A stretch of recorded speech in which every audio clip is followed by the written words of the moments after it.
Hello, Tungsten Miner here. I have made a whole bunch of progress on a bunch of different things, so let me walk you through it.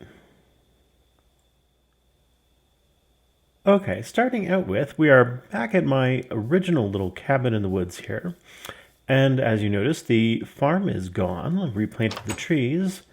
Indoors, I have taken away all of the chests, and even in the basement area, I've pulled everything out. So where did it go? Well, I am just about to start on a full-scale workshop for this environment, so I don't need it here anymore. This is now just a copper mine. So let me head along. Head along, get shoved by a squirrel. Let me head along to where that is being developed.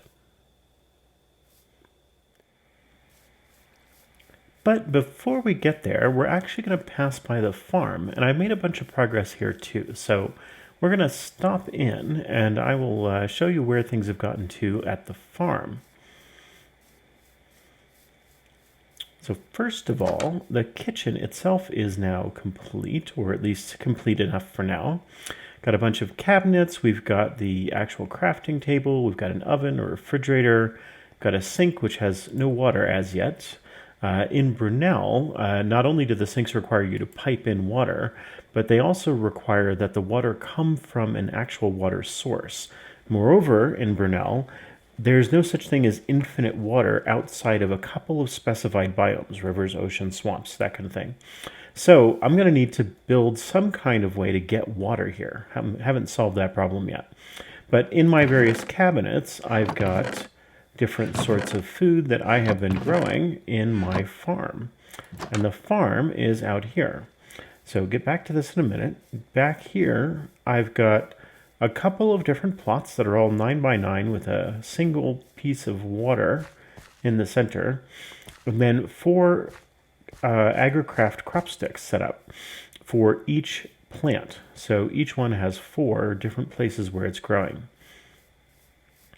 And I haven't gotten nearly all of the plants yet, but I have gotten a fair few. And almost all of these came from villages or flowers I found lying around.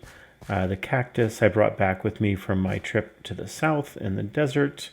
And sugar canes just kind of all over the place. The one crop that I have successfully bred, you remember last time, was hemp. So now I have a crop of hemp that's just growing here for eventually producing power by a windmill. Okay, so back over here, I promised to talk about this. Well, what we have here is my breeding center. So Agricraft allows you to crossbreed crops. And the way that you do that is you put one set of crop sticks down on either side, and then place the parent seed, one here, and then in the center you have cross crops. So you just take that cross crop sticks, you've planted them in the ground, and then you just take one more and throw it over top, and you wind up with cross crops. So I've got a bunch of those different environments set up here. Haven't really gotten started with that except to do the hemp because that's just so important early on. But eventually what I'll do is for any plants that I didn't find in a village, I'll go through the tree and set things up to breed here.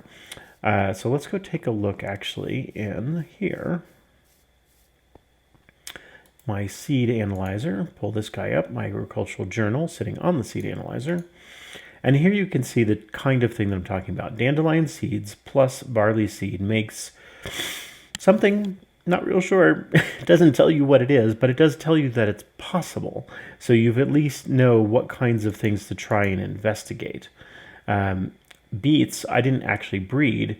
I found them, but once I analyzed a beet, it told me these are the parents, where it came from. So you can discover a bunch of things kind of accidentally just by analyzing seeds that you found out in the world. I've also got some mushroom spores, and I've got some white mushroom spores. The problem with these is that they need to be planted on mycelium. And the only place to get mycelium is either to find yourself a mushroom island and then use a golden shovel, which has the silk touch enchantment on it automatically, or to do this.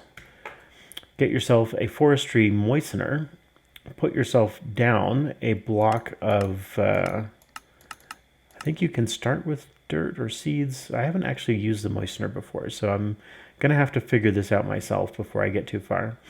But anyway, you can use your various kinds of grain, give it a supply of water, and then if you keep the machine in the dark, it will eventually convert, I think, the seed, barley seed, into mycelium.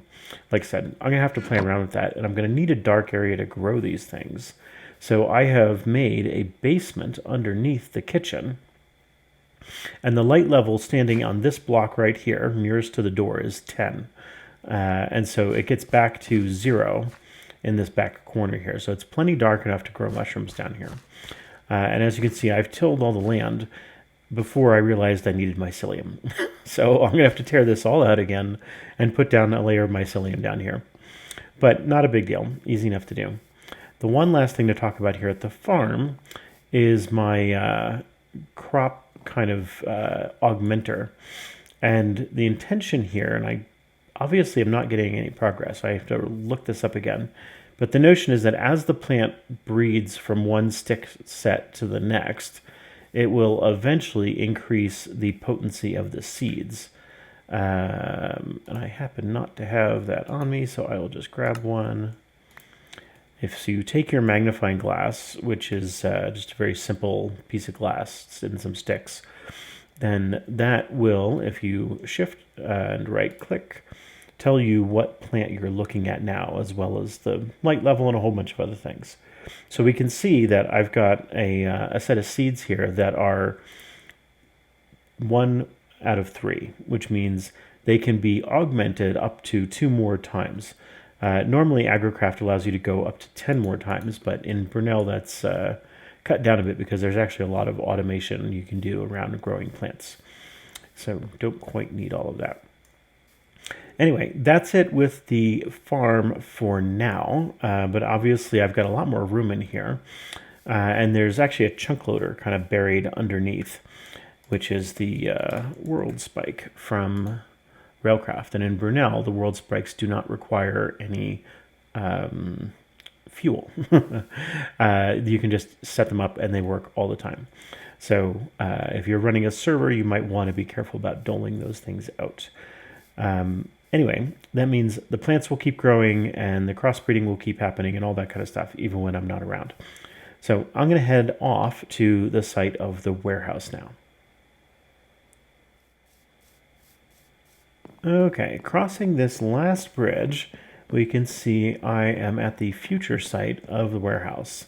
And I've got a big pile of boxes and crates, which is all of the stuff that used to be in my cabin in the woods, but is going to eventually be here in this space, which will sooner or later be the warehouse and probably also the rail yard.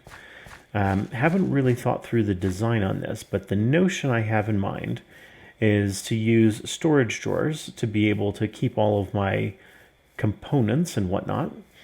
And therefore I'm going to want a room which is probably going to have 7 by 7 open floor space in the middle, storage drawers all around, so that's 9 by 9. And then I'm going to have walls around that, of course, which makes it, I need walls at 11 by 11.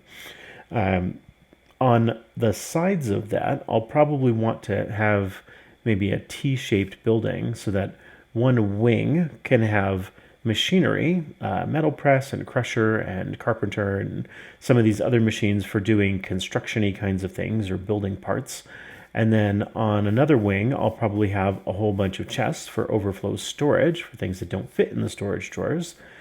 And probably in the other T, I will have a bed and armor stands and some boxes of food and other things that are for getting ready for going out to adventures. And this will become my home base. Looking at the map, you can see this is right over here. So zooming out a bit, I've got my cabin in the woods back here.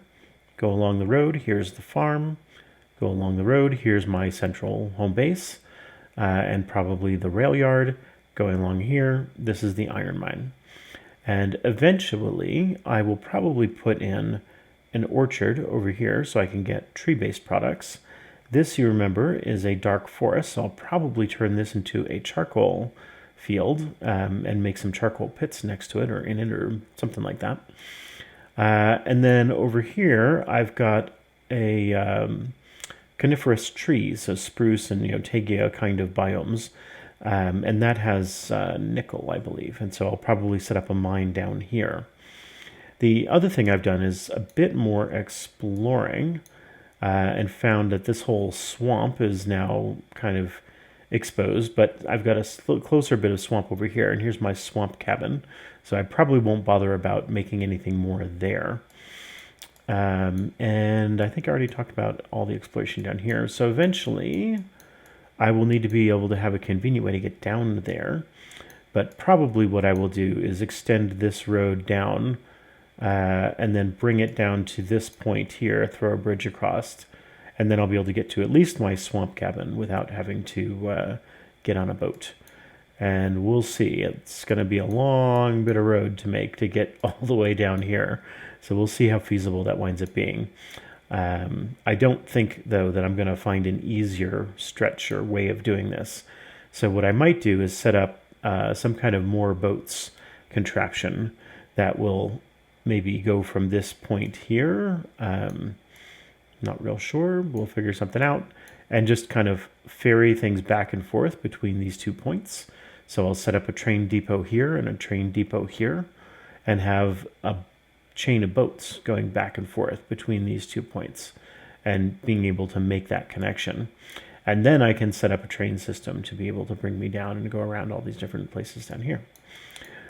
That's it for now. Talk to you next time.